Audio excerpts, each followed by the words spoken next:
Армысыздар, құрметті оқырмандар. Бүгін біздің шынайы әңгіме подкастының қонағы Қарлыға Бақтиярқызы. Қош келдіңіз. Қош көрдік. Қарлыға Бақтиярқызы. Рахмет. Өзіңізді көргенімізге өте қуаныштымыз. Рахмет. Бүгінгі подкастымызға уақытыңызды бөліп келгеніңіз үшін шынымен алғысымызды білдіреміз. Шүкір. Рахмет үлкен. Ал енді бүгінгі оқырмандарымызға, көрермендерімізге өзіңізді таныстырып өтсеңіз, иә? Таныстырсам, мен Қарлыға Бақтиярқызы қазіргі таңда 15 жыл көлемі болып қапты. Қазақ елінің сармайдай сақталып келе жатқан салт дәстүрін дәріптеп, әдемі бесікке салатын бесік тойды, тұсауын кесетін, күрмеуін шешетін тұсаукесер тойларды басқарып жүргеніме, және де көркем сөз оқу шеберінің маманы болам. Қазіргі таңда керемет қыздарды асабалыққа үйретіп жүрген ұстаз боламын. Ең кереметі ол менің әлемде жалпы өмірге бір рет келетін Құрманай Бақтиярқызының бауырымын. Керемет. Шүкір. Жалпы қай жақтың тумасы боласыз? Біз енді Түркістан облысы болып кетті ғой қазір. Баяғыда енді оңтүстік Қазақстан облысы деп бөлінетін тұғымыз. Қазығұрт ауданы Жүгірген елді мекенінің тұрғыны болып табыламыз. Отбасында? Отбасында енді бізде Құрманай тұңғышымыз болды. 49 жасында дүниеден озып кетті. Одан кейінгі Данияр, Дархан деген ағам бар. Дариға, Әлия деген әпкем бар. Ең сүт кенжесі мен, Қарлыға. Өте тамаша. Рахмет. Ал енді бұл біздің подкастымыз шынайы әңгіме деп аталады. Әрине. Егер толқыныстарыңыз болса, ішіңізде шығара алмай жүрген шеріңіз болса, міндетті түрде бізбен бөліссеңіз болады. Бүгін жылаймыз ба? Иә. Жыларыңыз келсе жыларыңыз, күлгіңіз келсе күліңіз. Бізде еркін подкаст. Еркін тақырып. Иә. Бірақ енді шыны керек, бізде Шымкент қаласындағы кітапханалардың ішіндегі ең бір аса бір өзінің ерекшелігімен бір көрінетін ол бізде арнайы кітапхана. Осы. Иә, шын айтқанда, енді мен осы арнайы кітапхананың толыққанды атауын атағым келмейді. Бірақ мен осы жерге келсем бір шынайы жандар жүреді. Көп нәрсені көрмесе де жүрегі әлемдегі жақсылықты көретін жандарды байқаймын да. Сондықтан бұл жерге келгенде мен жүрегім тынышталады. Көп сұхбаттарда айта бермейтін құпияңызбен бөліссеңіз. Ойбай, жүрегімнің жарасын тырнап алдың осы жерде. Шынында да сырласатын достар аз. Енді шыны керек, мына сағаттың тілін үйретуден бастап Құрманай әпкем қасында болған екен. Жалпы бір сөзінде, әйтеуір, көп несе енді қолда бар алтын қадірі жоқ, көп сөздерін құлағымызға іле бермейміз ғой. Дүниеден озып кеткенде не айтып еді деп бүйтіп арттағын еске алатын болсақ, Құрманай айтқан ғой, Қарлыға адамдар екіге бөлінеді. Осы ұрсып айтқан. Біреуі көргенді, біреуі екіншісі көргенсіз. Сонда көргенді адаммен өзің танисың. Ол адам алдыңа келгенде бір әуелетіп әдемі сөйлеуді білші. Әдемі сөйле. Ал көргенсіз адам саған бетбақтанып ұрысып атса, үндемеуді біл дейді. Өйткені ондай адамдардан үндемей ғана құтыласың дейді. Осы сөзін негізі өте дұрыс айтқан. Көргенді және көрешек, иә? Ойбай, көрешақ, иә. Көрешақ деп енді біздің ауылда солай өскенбіз солай. Содан кейін мен ол подкастты жаңағы өзім отырып алып әңгіме қылып айтсам, TikTok, жаңа Инстаграмдағы достарым айтады, көрешақ деген қандай сөз ол? Көргенсіз деп айтқан біздің қазақ елі деді да, мейлі дедім. Соның бір сатылған түрі ғой енді ол. Жүректі ауыртпауға арналған. Иә, көргенсіз деп айт. Негізгі мағынасы сол. Иә. Енді дос жағына келетін болсақ, сол жаңағы жүректегі жараны тырнадың деп жатқан, көбінесе біз адамды тани бермейміз. Мықты танимын деген адамдардың өзінде көбісін танымай қалып жатамшы. Мәссаған деп кәдімгідей мынау қалай білмей қалған мен бұның бұндай адам екенін деген сияқты күндерімде болды. Қынжылдым. Қап деп өзіңнің көп уақытыңды бөліп қатты бауыр басып қалғаныңды білсең де, әйтеуір жұмысым осы, асабалығым, кітап оқитыным, поэзия жаттағанға жан құмарлығым сол мені алып шығады. Негізі бар ғой. Сосын менің ең бақытқа бөлейтін ол ата-анамның махаббаты, екі қызымның махаббаты. Сосын Аллаға шүкір, бауырларымның бәрі бірдей маған жаным сені жақсы көремін дей бермейді, бірақ бар арасында жаным жақсы көремін сені, сен деген деп өзіме жақсылығымды бетіме айтатын бауырларымның барына Құдайға шүкір. Сонда ішіңнен бір рахаттанып қаласың. Ол Құрманай баяғыда көп адамдарға көп жақсылық жасағанда мен ұрсатынмын. Сен оны бар ғой, не дейді әлгі Италияда айтады, Маттереза деп. Бәріне көмектескіш қой. Құрманай бәріне көмектесетін тұғын. Сонда айтатын тұғын, өзің жинасаң, осы уақытқа шейін 3 этажда үй соғатын едің, неге жинамайсың, неге жаңағы алтындарын алады да біреуге тағып жібере салады. Жаным, туған күнің ба, мә деп осылай тағып жібере салады. Сондай мәрт кісі болатын тұғын. Сонда неге деп мен жынданған кезімде айтатын тұғын, Алла кем болсаң кем қылмайды, қазір көресің ғой деп. Сонда қолындағы кольцосын алды да, жаңағы сұңқардың кіндік мамасын алды да, мә саған деп тағып жібере салды. Сонда бәріміз жаңағы шокпыз ғой. Өлі, неге үйттің деп, жаңағы біздің өзіміздің Шымкенттің сөзі ғой, өлі дейтін. Таң қалып, неге үйттің деп жатқан кезімізде, қойшы дейді, ертесіне Құрманай әпке, мен сізді жақсы көремін деп, қолына мынандай алтын браслеттер түсіп ататын ғой. Қарасаңыздаршы, оның жай әшейін кольцосының орнына сондай түсті. Қарасай, міне Құдайдың өзі әкеп қойды дейді. Ол адамдардан сырласқаннан гөрі Құдаймен жақын сырласатын. Енді ол кісі кетіп қалғаннан кейін мен сондай өзім сондай кейіпке түстім қазірше. Ол кісі маған ұрсатын тұғын. Мен жаңа құрбыларыммен, мен өйтіп айтқан жоқпын, ондай жерде мен бүйтіп айтқан жоқпын деп жаңа ақталып жатамыз ғой, ұрысып қалсақ. Қазір жарайды деймін, аузына келген оттап атса, мен айтам, жарайды. Құрманайдың әдемі сөзі бар, кешірімді бол деген поэзиясы бар. Оқып берермін. Өзі жаңа боқ ауыз айтып, әпенде болып, өзінің сұрпатына сай болып тұрса, не қыласың дейді, жібер дейді, мейлі дейді, керек емес дейді. Өзімен өзін жібер, бірақ ішіңде о нәрсені сақтама, кешірімді болсаң, барлық іс қайырлы болып өзіңе келеді деген өзінің әдемі поэзиясы бар. Оны да сізге оқып берем. Оқығанда шығарсыз, Мен оқыдым. Тек жыламаңыз, Жыламаймын. Бақтияр қызы жылағанды ұнатпайды. Өте өмірге құштарлығы зор болатын тұғын, жыласа ұрысып беретін тұғын. Ойбай, аузыңа осылатын шақ еткізетін. Неге жылайсың? Әке-шешең бар ма дейді, осылай саусақпен ше. Әке-шешең бар ма дейді. Бар дейсің ғой оғаншы. Бар дейсің. Бауырларың бүтін ба дейді. Бүтін дейсің. Алдында ішетін, жейтін тағамың бар. Сен қиналғанда Аллах тағалам саған үй берді ғой дейді ғой. Шынында рас, мен 2015-те қатты қиналдым. Бауырларымның үйіне барып тұрсам, жақтырмайтын сияқты болып тұратын. Осы құрбыларымның үйіне барсам, бір құрбымның үйіне бардым. Сонда 3-ші күні жаңағы тұрып жатқан квартирасынан жиналып жатыр, асында ұйқыдан тұрам. Не істеп жатсың сен десем, квартираны босатып бер деп жатыр дейді. Ол өтірік екенін біліп тұрмын. Потому что оған ол 10 ай бұрын 10 айға төлеп тастаған. Вперед төлеп тастаған ол үшін. Оны шығару мүмкін емес. Ол просто гардеробындағы киімдерін мені кетсін деп жинап жатыр екенін түсіндім. Сөйттім да, не істеймін? Мен айттым, бір бұрышта бір күнге заттарым тұра тұрсын. Мен квартира іздеп келейін деп шықтым. Сонымен не керек, қайда барарымды білмеймін. Ол кезде газет сатылатын тұғын киоскада. Шарабаран алам. Не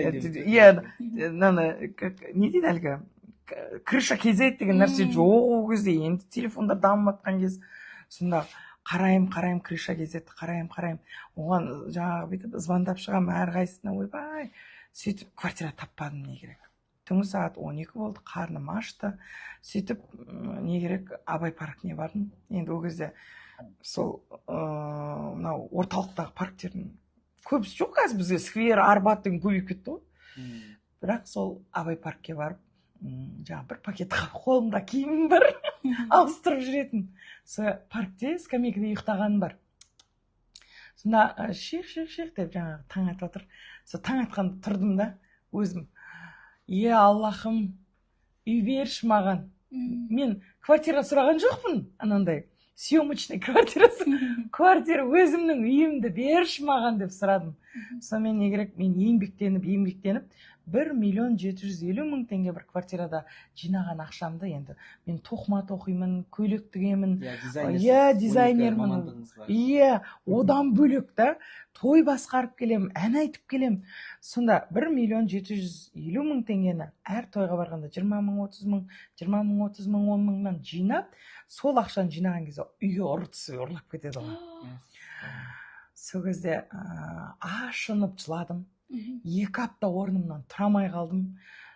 Сөйтіп бір дем берді ше. Әй, тұр, жақсы жаңалық келеді деген сияқты. Сөйтіп Нұрсатқа барып квартираға ауыстырдым. Ана квартира уже ұнамай кетті, маған ұры түскен соң қорқасың, тем более. Сөйтіп сол жаққа барғанымда бір қыз айтты, осындай үй беріп жатыр.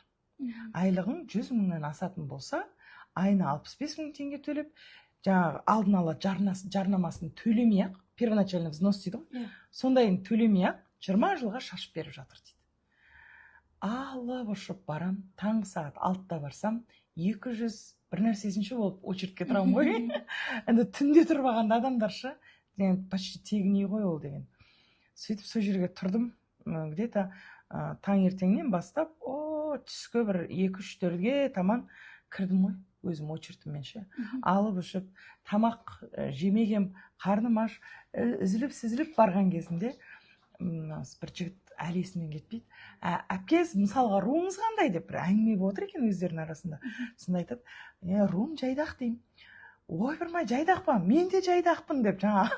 Әпке, неш бөлмелі қалайсыз деді. 3 бөлмелі жасайшы дедім. Не дейді әлі қазақта айтады ғой, құласаң жардан құла деп. Түйе сұрасаң бие береді. 3 бөлмелі жасасайшы дегенім. Әпше, айлық 100.000-нан асама деді. Ол кезде менің айлығым 75.000 еді. Сөйтіп, асат дедім. Сөйткенем, болды әпше, 3 бөлмелі деп жазып қойдым. Сізге осындай документ жинауға кик компаниясынан сұрайды, іздейді сізді. Сол кезде келіп документтеріңізді тапсырасыз деді. Сонымен не керек? Бұны айта берсем енді историясы көп қой енді, тарихы деген үлкен. Бірақ сондай қиналып жүріп, қанша қиналған сынады Аллах тағалам, неше түрлі сынақтармен сынады. Сынған жоқпын. Бір апта, 2 апта болуы мүмкін енді. Сынып, құлап қалған жағдайым. Мен орнында болсам, любой адам құлап қалатын еді ол кезде. Енді түрнектеп, түрсектеп 1 жыл жинаған ақшаңды лезде ұрлап кетіп жатса, зорға жібересің ғой енді. Шынын айтсам, зорға жіберген уақытта маған үй келді. Айтпағым не, әрбір болған нәрсені, IQ дейді ғой мынау, санаң биік болып, кешірімді болып, соны өкпеден ап тастап, мейлі, Аллах тағалам осындай болсын деп тұр. Болды, осылай болды. Жібер деп, жіберіп тастау керек екен. Әрбір дүниенің қайыры бар дейсіз. Әрбір дүниенің қайыры бар. Соны Құрманай әпкемнің періштемесін пендемін деген өлеңнің соңында айтады ғой. Раббым Алла саған қарап аспаннан бүгінгі таң ғажап болып басталған. Қолды жайып дұға еттім ел үшін. Барлық істі қайырлы етші мен үшін дейді. Көрдіңіз ба? Дұға етіп отыр ел үшін да. Жалпы туған туысқаны, бауырлары, достары, барлығы кіреді оның ішіне да. Ал барлығы істі қайырлы етші мен үшін. Сондықтан менің негізгі фаворитім осы Құрманай әпкем. Осы кісіден асқан менде панат жоқшы қыз, шын айтам ермек. 7 жасында қызды босанғанмын. Ақша жоқ. Біздің асыраушымыз осы қыз ерекше болып туылғанда кетіп қалған. Сонымен сөйтіп жүрген кезімде сол қызым өсіріпті ғой, 6 жыл болыпты қазір. Көбінесе бір нәрсе тауып алса, деп жаңағы әпкесіне барады. Сөйлей алмайды енді. Сөйлеу сәл кеш болып жатыр, бірақ ой түсінігі барлығы әдемі дамып келе жатыр. Бірақ енді больницадан шыққан кезімізде мен өзім емдетіп жүргенде осы Ташкент қаласында Захиджан деген мықты врач өзі айтқан тұғын, 3 жылдай осы задержка речи болады деді. Сөйлеу сәл кеш болады, оған сіз асықпаңыз, оған сіз жыламаңыз, оған күйзеліске түсуге болмайды. Сіз лучше әдемі қылып көмектесіңіз деді ona қызға. Енді шыны керек, мен көп көмектескен менің үлкен қызым. соны айтамын ғой, тұңғыш. Бәрібір тұңғыштың аты тұңғыш та. Мамама деп көмектесіп тұрады.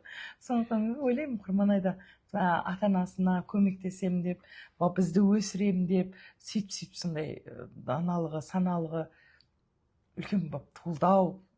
Солай болып кетті-ау. Айтқанда үлкен сынақ берілген ғой жалпы. Барлық адамда бір сынақ болады негізі. Әрине. Иә, сынақсыз болмайды. болса, ол өмір болмас еді. Ойбай десейші. Қазір айтсам көзіме жас келеді. Қаншама қиналдым. Иә, өлгім де келеді.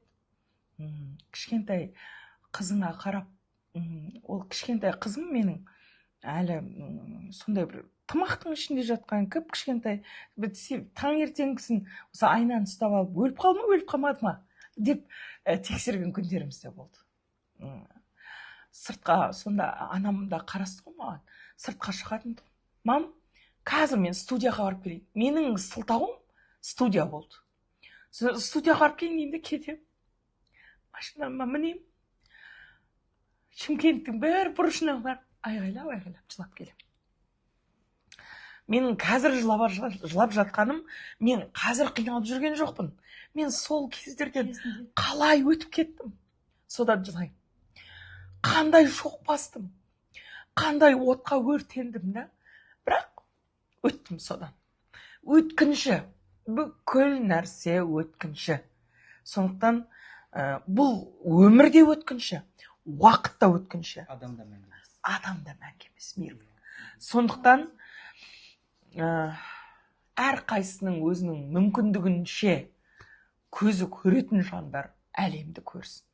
Құлағы естімейтін жандар осы әлемді көрсін. Құлағы еститін, көзі көрмейтін жандар құлағымен естіп сол әлемді сезінсін. Барлық дене мүшесі сау адам өз-өзіне қол жұмсап, бұл сынақтан өте алмаймын деуге оның қақысы жоқ. Мен соны ғана айта аламын, болды. Алланың берген денсаулығымен сен қолымнан еш нәрсе келмей қалды ғой деп адамға барып қол жаюға сенің қақың жоқ. Тек қана Құрманай әпкемнің бір батасы есіме түсіп кетті осы таңда. Алла көңіліңді құлатпасын дейді. Еш уақытта қайғы көрсетіп жылатпасын. Алладан сұратса да адамға қол жайып сұратпасын дейді. Бақыт құсы келіп шаңырағыңа тұрақтасын дейді. Қарашы. Сонда мен ойлаймын, мен қазір шынында жетпей жатса, просто Құдаймен сөйлесем. Құдай, мен кредитім кеп қапты. Кредитсіз адам жоқ қазір. Кредитім кеп қапты. Адамнан сұрасаң екі көз шығады, Алладан сұрасаң екі бүйірің шығады. Жаным, міне. Мейірбек, білем ғой сенің әрбір сөзге әдемі мақал табатыныңды. Сонда шын керек осы Аллаға қолымды жаям деп далаға шығып кетем ғой. Несібем менің қалаға жетпей жатыр. Мен қаланың сыртында тұрам, қалаға жетпей жатыр сонда. Сәлеметсіз бе, Қарлыға Бақтияр қызы. Осындай бір жыл бұрын әкеміз қайтыс болып еді. Арнау жазасыз ба? Менің осындай бауырым қайтыс болып еді. Ол маған жылайды. Мен омен қосып жылаймын. Сөйтіп қаланы айналып жүріп, мен қаланы айналып тастағанды да білмей қалам. Сөйтіп ойнап күліп жүргенде әжептәуір 100-200 мың теңгеден үйге қайтамын. Ойлап. Біреулер оны айлық қып жүр. Аллах тағалам сонша беріп қойған несібес. Сына күліп үйге қайтамын сосын. Аллахым, мен сонша жақсы көретін бе едің деп. Бірақ енді ол кезінде де сондай несібе беріп қойған. Бірақ өзіміз жегдік. Біз бірінші Құдайға өкпеледік. Мен не істеп қойдым депші. Не істеп қойдым мен? Құдай, мен сен бүйтіп сынайтындай не істеп қойдым? Вот бірінші адамның қателігі Құдайға нала айту. Сен өзің істеп отырсың оның бәрін. Тұрмыстан ажырасып кеттік па, оны өзіміз істедік. Енді күйеуі қайтыс болып ажырасқан әйелдер, енді оларға вообще маған жаны ашысын, ондай манипулятор әпшелеріміз көп. Мен күйеуім қайтыс болған деп кәдімгідей деп жылап. Одан кейін жаңағы менен ақша сұрап та мысалға. Сонда енді мен атын атап жатқан жоқпын, Құдай өзі кешірсін. Бірақ мен сонда айтамын да, әпке, сенің күйеуің қайтыс болып кетті ғой, сенде үміт жоқ қой. Менде күйеу кетіп қалған, менде әлі үміт бар деймін да, келіп қайта келіп маған бір көмектесетін шығар. Сенде үміт жоқ қой деймін да, арқаң бәрін өртеп таста да алдыңа қарап тірлік істе деймін да, әпке. Өзі жатады, қолынан бәр нәрсе келеді, бірақ істегісі келмейді. Ол не? Ол еріншектік. Білмеймін енді. Кесіп айтсам, Құдай өзі кешірсін. Мынау періште емеспін, пендемін деген кітапқа байланысты Құрманай Бақтиярқызы кеткеннен кейін сіз мақсат қойдыңыз ғой. Осы кітаптар көптің көңілінде болу керек, ол ары қарай жарыққа шығу керек деп. Иә. Осы мақсатыңызға жете алдыңыз ба? Жеттім. Аллаға шүкір, бірінші Алланың қалауымен. Шынымды айтсам, бұндай кітап шығаратын, қазір шынымен арт жақтағы мына тірліктеріме көз жүгіртсем бар емес па, иә? Шынымен мен ба деп қаласың. Мықты, бәрі мықты деп көреді, бірақ сол қорқынышыңды көп адамнан жасырасың ғой. Көп адамнан жасырасың. Өйткені деп көпшілікке жылай бермеймін ғой менде. Мен осындай нәрсе істедім ба деп. Ол деген уже өтірік нәрсе болады. Бірақ осы әпкемнің жаңағы кітабын алдым. Жоқ, кітабын деп, мына кітабы 20-шы жылы өз көзі тірісінде шыққан.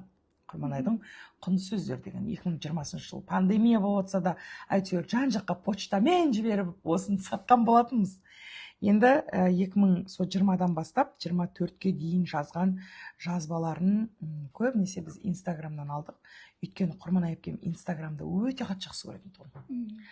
Қарлыға дейді, қазіргі таңдағы визитка дейді, визитка. Ол бізде Инстаграм дейді. Баяғыда біз тойға барғанда визитка тарататын едік қой. Ай, тамада қыз, нөміріңді берші, ой деп жаңа визитка тарататын едік. Ол заман өтті, Қарлыға. Қазіргі замандағы мынау визитка ол бізде Инстаграм дейді. Көбінесе Инстаграмнан алдық. Мына қыздар отырып. Қаншайым сен нан жаза бер, жібек сен нан жаза бер, қазына сен нан жаза бер деп. Бәріне тергіздім да компьютерға жинадым. Оны әлі шығаратын жерді де білмеймін. Мынандай обложкасы шығаратын да білмеймін. Сөйтіп не керек, Алматыға жол тарттым. Осы Құрманай әпкемнің қасынан табыла білген, Құрманай әпкемге өте үлкен фанат болған Гүлнұр Серікбай деген қыз жолықты ғой. Мен Алматыдан осы Нават деген бір, Нават. Сондай кафенің ішінде отырмын. Ешкім жоқ. Алматыда мені күтіп алатын ешкім жоқ. Соның ішінде чемоданмен отырмын. Сонда отырсам, Инстаграмнан сообщение ашып қарасам, Қарлыға әпке, Алматыға шықтым деп жазыпсыз ғой, менің қонағым болыңыз, мен сізді күтейін, осыны деп жасады ғой. Мә, Алла жіберді ғана. Сразу қақтасын деп жаңа Инстаграммен звондаймын ғой. Әпше осындай жерге келіңіз деп адресін жібереді. Сол жерде тұрып такси шақырам, үйіне барам. Әпке, міне кровать сіздікі, міне кухня сіздікі. Мен қолым тимейді, өзіңіз тамақ істеп, жеп, жүре беріңіз. 10 күн жүрем десеңіз, 10 күн, 1 ай жүрем десеңіз, 1 ай деп тастап кетеді ғой. Қарасаңызшы. Сонымен не керек, үйде отырмын. Ол кешке таман жұмыстан келді. Түнгі сағат 11-лерде жұмысын бітіріп келеді. Өйткені әйгерім Қалаубаевамен жаңа жұмысы бар. Сонымен үйге келеді. Не болды, не бітірдіңіз дейді. Еш нәрсе бітірген жоқпын мен деп жылап отырмын. Не болып қалды дейді. Жаңа компьютермен бұл қыздар маған жіберген сөздер ғана тұр.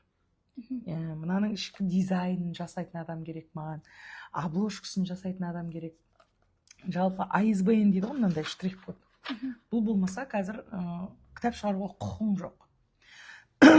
Жалпы өлең шығарғанда авторский право дейміз ғой. Мына кітапқа деген авторский право. Осы QR-кодпен, ISBN-мен сенің құқығың бар кітапты шығаруға, кітапты сатуға. Сондықтан соның бәріне жүгіретін бір қызды тауып берді Гүлнұр Серікбай. Сомен 1 апта келісіп, бәрін жасап беріп кеттім. Әпке, 1 айдан кейін келіңіз, мен кітаптың бәрін жасап қоям деді. Шымкентте жүріп, біз Алматыдағы қызбен мынау мынандай ма деп варианттарын бәрін көріп жүрдік. Сомен не керек? Маған бір экземплярын жібереді ғой. Ана қыз. Сенесіздер ма?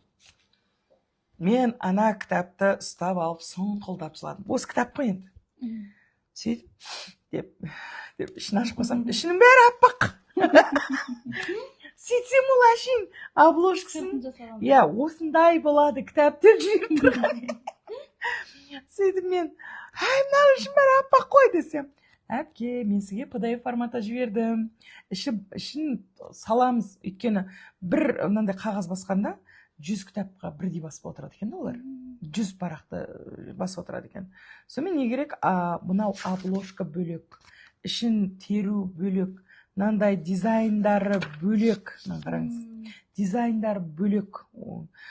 Верстка дейді. Верстка деген мынау парақ түскенде 142, 143 деп түсетін, ол санақтар. Жалпы кітаптың на бет болып түсетін. Обложкасы. Сосын мынау клейлеп шығарып беретін редакция. В общем, не керек, бұл кітаптың шығуына бір 3-4 айдай қиналдым. Бірақ шықты. Құдайға шүкір деп, алғашқы кітабын шығарған кезде 10 тамыз күні болатын, алғашқы тұсауы кесілді. Сол кезде Құрманай әпкемнің жылдық асын бердік біз. Сонда біз Құрманайдың ішіндегі құнды сөздерін, қаншайым үлкен қызы маған жазып берді. Ішіндегі 101 құнды сөзін біз алып, кішкентай кітапшаменен Құрманайдың 101 құнды сөзін айта жүріңіздер. Және де ішіне біз жазып кеткен салауатты, Құран бағыштауды үйреніп алып, Құран бағыштап жүріңіздер деген сияқты кішкентай кітапша қылып, біз бәріне 350 адам келді, 350 адам бәріне таратып шықтық.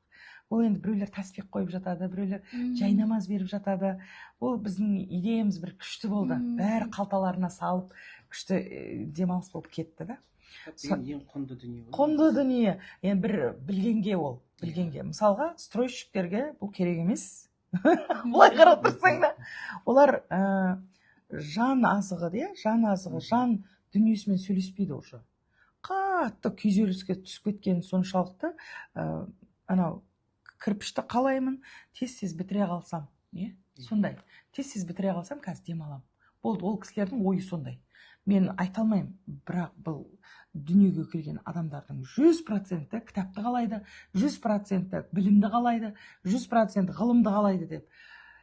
Избранныйлар дейді ғой жаңағы. Абай Құнанбаев не үшін таңдаулы болды?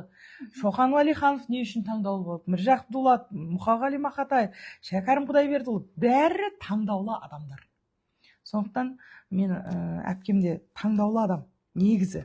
Ғасырда бір рет вообще сондай келетін адамдардың қатарынан. Неге Абай Құнанбаев атамыз қайта туылмады? Қайта жазатын сондай бір өрескел адамды әлі көрген жоқпын. Бәрін ақшаның нәпсісіне түсіп кетті. Өлең жазады, мықты өлең жазады, поэзия жазады, не жазады, бірақ бізді қорқытып тастады. Баяғы Мағжан Жұмабаев аталарымыз шындықты айтып өлең жазғанда атып тастамады ма бәрін? Біз де қорқамыз. Қазір ақындардың көбісі қорқады. Мержан, көбісі қорқады. Шындықты айтып, бір осындай қылып жазайын десе, жалғыз көп өмір сүрген, саясат туралы жазып, мықты осы ақындардың ішінде жүрген ол Мұхтар Шаханов атамыз. Аллаға шүкір, ол кісі тірі болып жүрді, айтатын нәрсесін бәрін айтты. Ол кісіде қандай құдірет бар екен білмеймін, бірақ ол тоже орысша айтқанда избранный, таңдаулы адам. Осы уақытқа шейін өмір сүру керек болды, сүрді. Алла біледі біздің өмірліміздің қай жерімізде шейін өмір сүретінімізді Алла ғана біледі. Ажалың келсе, аузындағы тісіңе талқанға да тіс сынады дейді ғой. Сол сияқты әпкемнің кітабын шығардым.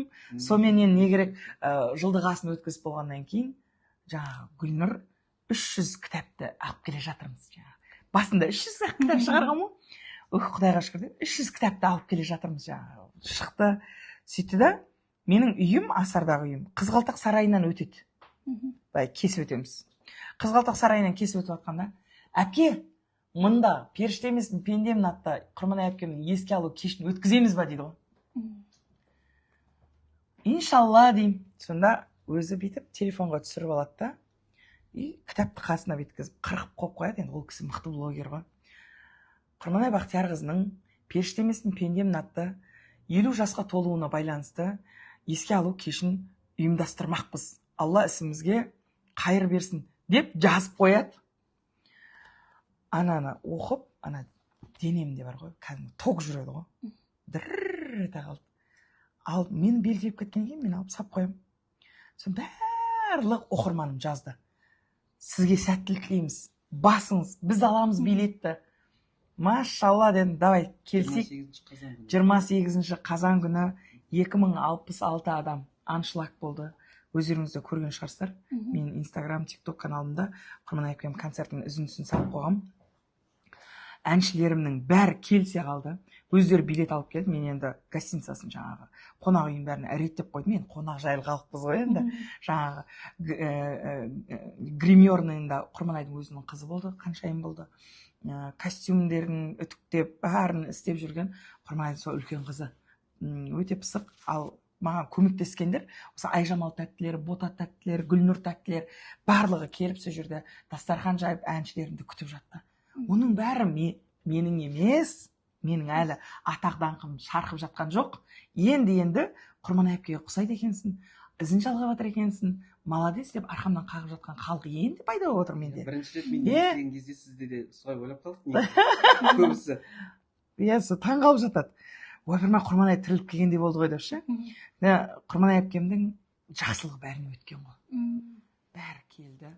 Құрманай әпкем ой деп айтса ауыздарынан балтамат, жақсының жақсылығын айт, нұртасын деп осы Құрманай әпкемнің бүкіл нәрсесін айтып отырды.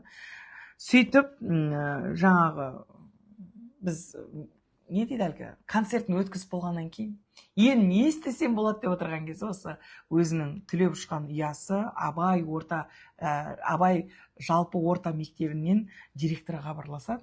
Қарлыға Бақтиярқызы, осындай Құрманай Бақтиярқызына біздің ауылдан енді ғасырында бір туатын ең керемет адам дүниеден өтті. Біздің мектепте оқыған деп біз мақтаныш тұтып жүрейік. Шет жақтардан, ауыл жақтардан жарыс болғанда, басқа болғанда біз мақтанып жүрейік. Біздің жаңағы актовый залымызды әрлеп беріңіз дейді ғой. Сөйтіп актовый залына барып, Құдай-ау, өзіміздің үйде жоқ, өзімізде жоқ, LED экран 2 миллионға. Жалюзи, кілеміне дейін төсеп. Сосын мынандай дуалдар бар ғой, мынандай осындайлардың бәрін әдемілеп, құнды сөздерін жазып. Енді біреу келсе деп жағы түсіп қалатындай нәрсе істеп кеттім негізі ауылғашы. Кейін ашылу салтанатында ата-анамның көзі тірісінде неге ата-анам кеспеске? Лентасын қырықтық. Енді мәңгі бақи өмір сүрсін дедік енді. Бұл қалай айтсам екен, ақындар өлмейді дейді. Ақындар артынан қалдырған осы поэзиясы арқылы, кітаптары арқылы өмір сүре береді екен. Өйткені жаңа біреулер айтады ғой, әруағына тыныштық берші айналайын деп, атын атамайшы айналайын, не болды деп. Ақындар Шәмші Қалдаяқов атамыз, мысалға, Мұқағали Мақатаев атамыз әр жыл сайын, жыл емес, әр қайсымыз поэзия сүйетіндердің аузында жүреді. Мұқағали Мақатаев осындай деп әнін. Сол сияқты Құрманай әпке мәңгі өмір сүреді. Періште емеспін, пендемін, Құрманай Бақтиярқызы деп ары қарай поэзиясын оқып жатса деген ниет менде ше. Менде сол нәрсе. Енді үлкен миссия Мейірбек. Менде Астана, Алматы, Шымкент қалаларынан ақын Құрманай көшесі, күйші Дина көшесі деген сияқты ақын Құрманай Бақтиярқызы көшесі емес.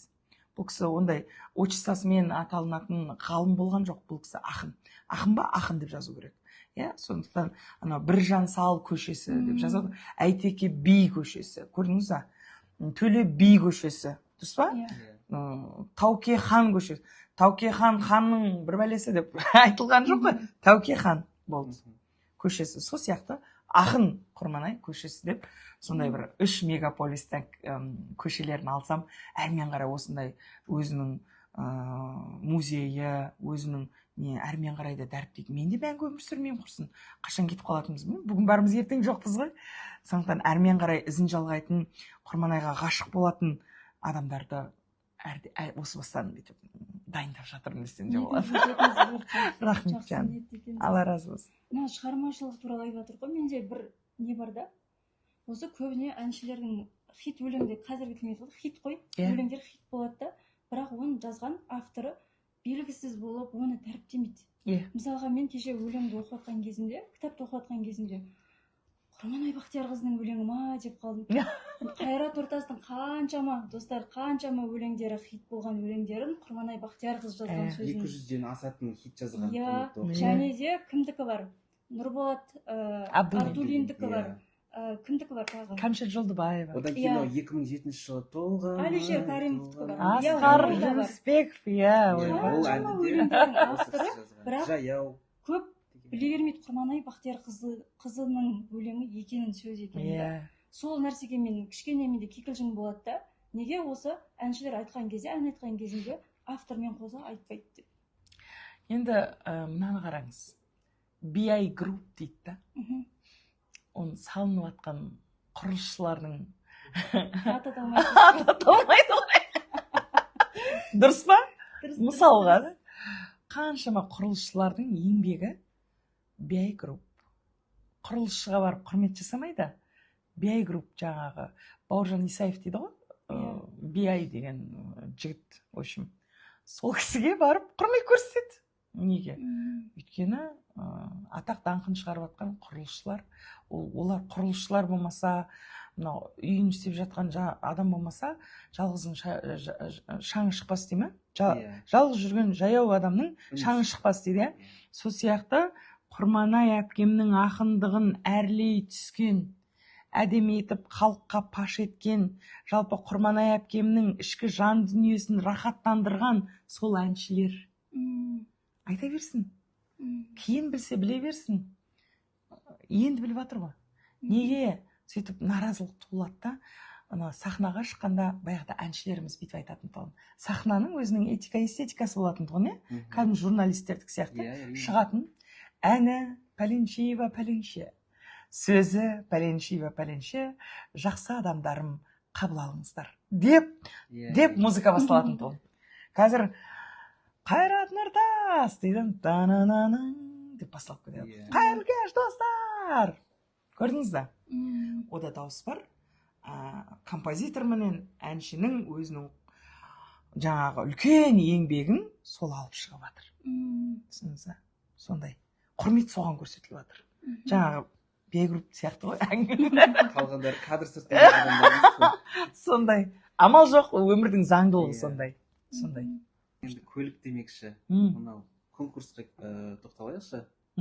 Осы кітапты сатып жатқан кезде сіз өзіңіздің Kia Rio атты автокөлігіңізді ойнаттыңыз, иә? Қай қалаға бұйырды екен бұл қуаныш? Шыны керекші, Мейірбек қатты қорыққан, білесің ба, мен туысқандарым алды ғой кітапты. Машинаң бізге бұйырсын депші. Туысқандарым алды, подругаларым алды. Ойбай, енді құрбыларымның қасында құрбылары, Қарлыға саған көмек болсын деп блогерлер. Енді бір блогерге түсетін болсам, мен сөзге қалатын ем. Ойбай, Қарлыға бұрып жіберді. Танысқа кетті, Қарлыға сатып жіберді депші. Шынымды айтсам, қорықтым. Сөйтіп не керек, общем, Астанадағы тіс докторы Гаухар деген қызға бұйырды. Шынымды айтсам, ол қағаз алғанда қатты қуанып кеттім мен. Ойбай, бұйырсын деп тиктокта қанша адам? 1500 адам кіріп отырды. Оның жағдайы 5 екен. Біз жаңа кіріп көрдік. Ойлаңыздаршы. Уже да адамдардың ойы. Оның жағдайы 5 екен. Астында Малибу деген машинасы бар екен. Сіз машинаны қайта ойнаттыңыз дейді адамдар. Сондағысы 1500 адам қарап отыр, е? 1500 адамның біреуі кітап алмаған о жерде. 459 адам кітап алғанда, оның 200-і маған кейін шықты кітапқа машинаны ойнатып жібердіңіз ба деп. Ойлаңыз. О жерде отырғаны мен алайын ба, мен алып қалатын шығармын деп отырған 200 шақты адам, қалғандары жаңағы құрбыларым ғой. Болса Қарлыға звондап қалар дейтін. Өзінің тірлігін жасап жүрген адамдар. Менің эфиріме кірген де жоқ олар. Сонда қайдағы жоқ, қаңғырып жүрген адамдар тиктокқа кіріп хейт жазып жатыр да. Әй, сен бәрі бұрып жібердің. Оның жағдайы 5 екен. Сен бұрып жібердің деген сияқты әңгімелер кетті. Бұйырған бақ батпаққа да қонады дейді. Не жаным, әдемі мақалдарың бар ғойшы, Мейірбек. Сондай. Енді жаңа дыбысты тыңдап көрейік, кішкене басын, е? Қызық па сізге? Жаным, біз қымбатты оқырмандар осы кітапты дыбыстаған болатынбыз кітапханамызда. Айтып өтейік, е? Айтыңыз. Кітапты дыбыстадық, ал енді мынадай плеермен біз осы кітапты қазір тыңдап көрейік. Қарлыға ханымның көңілінен шығады деген сенімдеміз. Құрметті оқырмандар, біздің арнайы кітапханамызда мынандай аудио кітаптар шықты. Періште емеспін, пендемін. алып оқыңыздар. Және де біздің оқырмандарымызға да ұсынылып жатыр уже. Бисмиллах деп тыңдайық. Кемел медиа. Дайынсыз ба?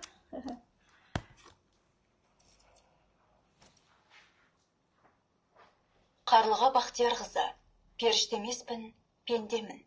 Құрманай Бақтиярқызының құнды мұрасы. Кемел медиа баспа үйі 2025 жыл. Бұл кітап жүрекпен жазылған жырлардың жиынтығынан тұрады. Кітапқа қазақ поэзиясында ерекше қолтаңбасын қалдырған ақын Құрманай Бақтиярқызының өмірінің соңғы кезеңдерінде жазған өлеңдері мен әндері, туындылары енді. Автор Қарлыға Бақтиярқызы әпкесіне деген ыстық ықылас, ерекше сағыныш, үлкен махаббатпен кітаптың әр бетіне ерекше назар аударып, осы туындыны оқырман игілігіне ұсынды. Кітапта қамтылған әр өлең бір өмір. Онда қуаныш пен сағыныш, үміт пен күйініш, нәзіктік пен қайсарлық қатар өріліп, оқырманды терең сырға жетелейді. Ақынның тілі шырайлы, ойы тұңғиық, үні ұлттың үні. Оның әр тармағында даланың самалы, ананың әлдейі, ғашық жүректің сырлы сағынышы бар. Бұл жинақ тек поэзиядан тұрмайды, бұл сезім кітабы. Ол оқырманмен тілдесетін, сырласатын, жанын ұғатын, ішкі әлемін әлдилейтін сырлас дос. Ақын жанының ең нәзік пернелерінен туған бұл жырлар жүрегіңізге жетпей қоймайды. Қош енді, қош, Құрманайы қазақтың. Әпкем өтті, биігінде беделдің. Күні жетті, Құрманайдай кемелдің. Мүмкін емес оны сөзбен жеткізу, бауыр боп мен қайғыға кенелдім. Жыр мен жұртты, ән мен елді жұбатқан, тек күлімдеп күн кешуді ұнатқан. Қандай қайғы, бұл не деген ауыр мұң. Сен жұбатқан елдің бәрін жылатқан. Өзім деген жанға өзгеше қараған. Қолын созып, керек кезде жараған. Өмір өзен жұбатама жанымды. Өзің кеше түсіп қалған жағадан. Елеңдейміз, ести алмай үніңді. Сағынамыз, бірге өткізген күніңді. Қабіріңді жарық етіп тұрсын деп, дұға қылып, жолдап тұрмын жырымды. Азат едің, жанға салдың азап мұң. Ғажап едің, әрбір сөзің ғажаптым. Жаратқаным қабылдасын жәннатқа, қош енді, қош, Құрманайы қазақтың. Қарлыға Бақтияр. Өте керемет. Қарлыға Бақтиярқызы. Құрметті оқырмандарым, міне. Жылаттыңдар аусыңдар бүгін. Керемет кітап. Берса алып оқыңыздар. Рахмет жан. Өте. Кітаптан да құнды болып тұрған мына дауыстаршы. Рахмет. Сыйға тартайық. Рахмет. Қаласаңыз тыңдап. Қаласаңыз дегенде күнде тыңдаймын ау. Тыңдаңыз, иә. Осы кітап сізге сыйлымыз. Алла разы болсын. Жаңа айтып жатыр ғой, кітапты көп адам жаңа қадірлей бермейді деп. Бұл кітапты сіз өте қатты қадірлейсіз деген сенімдеміз, нық сенімдеміз. Одан асқан үлкен сыйлық жоқ деп ойладық сізге. Рахмет, Алла разы болсын. Мынаның ішінде қаншама еңбек жатыр. Жүрген жерімде айтып жүрем. Мен жалпы біреудің еңбегін жай ысырып қойып, өзімді мақтаған адам емеспін.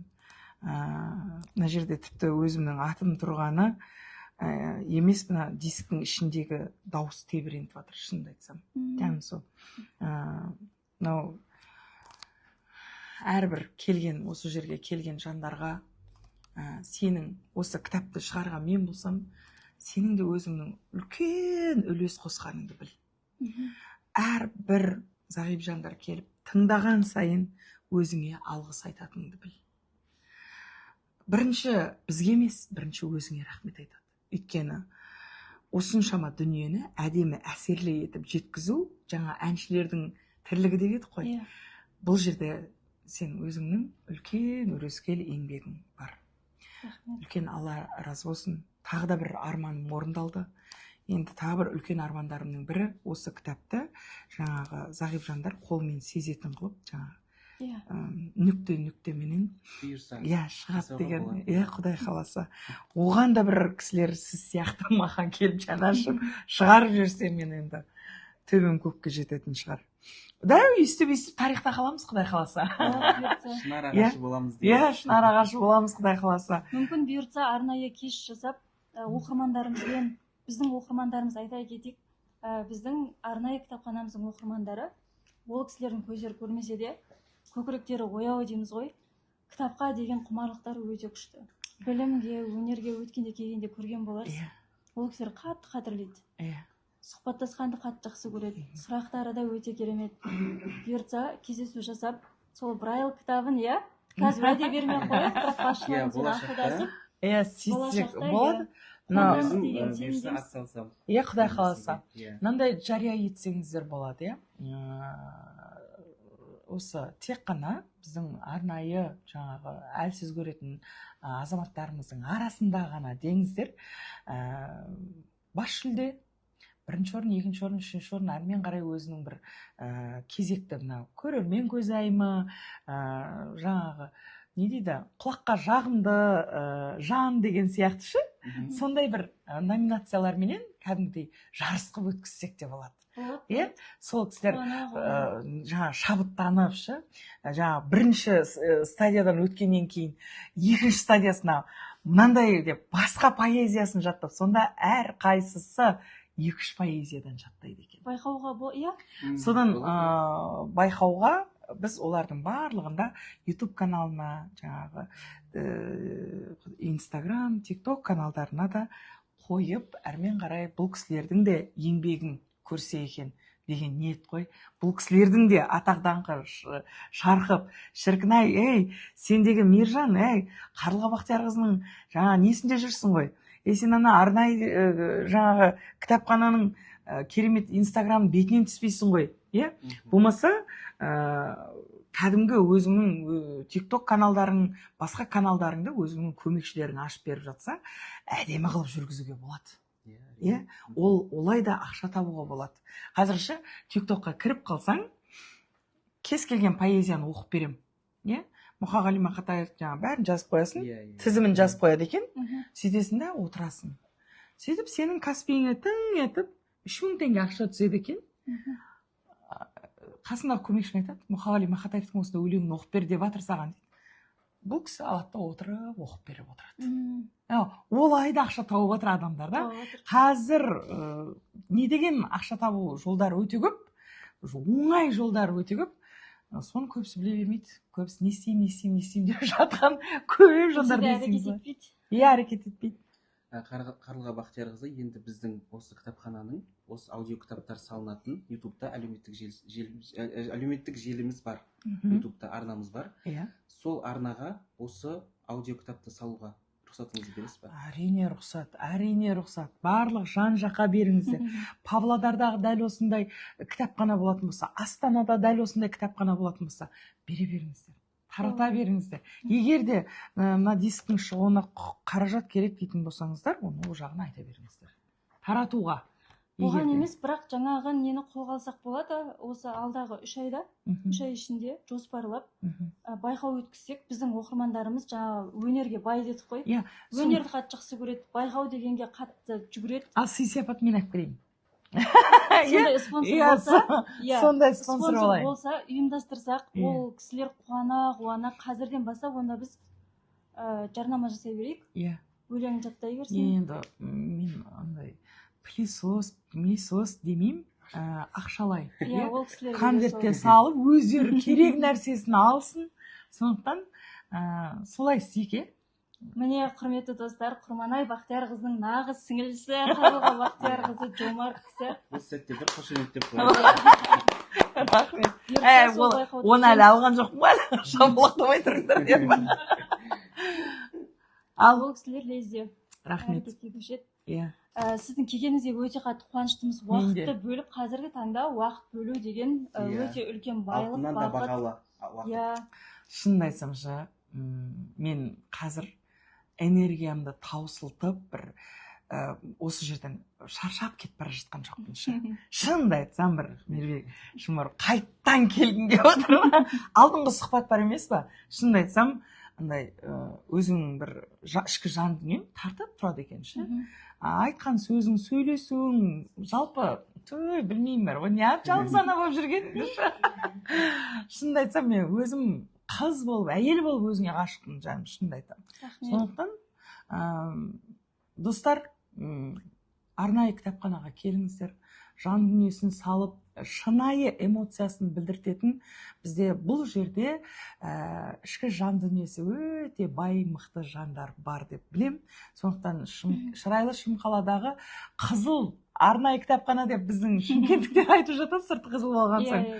Сондықтан арнайы біздің әлсіз көретін жандарға арналған керемет кітапханамызға келіп тұрыңыздар, жан дүниелеріңізбен бөлісіп, осы кітапханадан жан тыныштығын алам десеңіздер, жалпы кітапханадан шықпаңыздар деген әдемі жігерлі сөзімді айтам. Рахмет. Құрманайдың Құрманай Бақтиярқызының бір өлеңін оқып, осы подкастымызды, періште емеспін пендемді, ол өте ұзақтау, бірақ оны да жаттап алғам. Бірақ ең менің өзімнің Құрманайға деген мәссаған сен күшті ақынсың деп IQ-мді, ой санамды ашып деген нәрсені ашып берген менде өмір туралы деген әні. Поэзиясы.